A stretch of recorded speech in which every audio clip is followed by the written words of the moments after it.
जयलक्ष्मी, आप लोग को अपने चैनल पर स्वागत करती हूँ।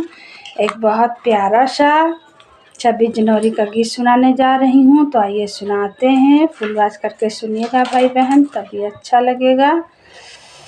हमारे देशवा हो, हमारे देशवा, हमारे देशवा हो, हमारे देशवा, भैया सोने के चिड़ैया, हमारे देशवा, भैया सोने के चिड़ैया, हमारे देशवा, भैया सोने के चिड़ैया। पूरब में आसाम सोहे, पूरब में आसाम सोहे, पश्चिम में मुंबईया, हमारे देशवा, भैया सोने के चिड़ैया, हमारे देशवा, भैया सोने के चिड़ैया, हमारे देशवा।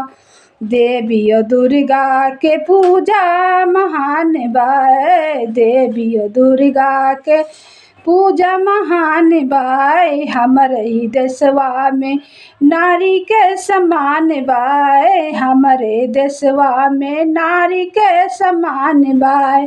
घर घर में बसे भारत मैया, हमारे देशवा, भैया सोने के चिड़ैया, हमारे देशवा, भैया सोने के चिड़ैया, हमारे देशवा, भैया सोने के चिड़ैया, हमारे देशवा, भैया सोने के चिड़ैया, हमारे देशवा। भक्ति अपार बाय सुर नर मुनि के, भक्ति अपार बाय सुर नर मुनि के, होत जय जयकार बाय सुर नर मुनि के।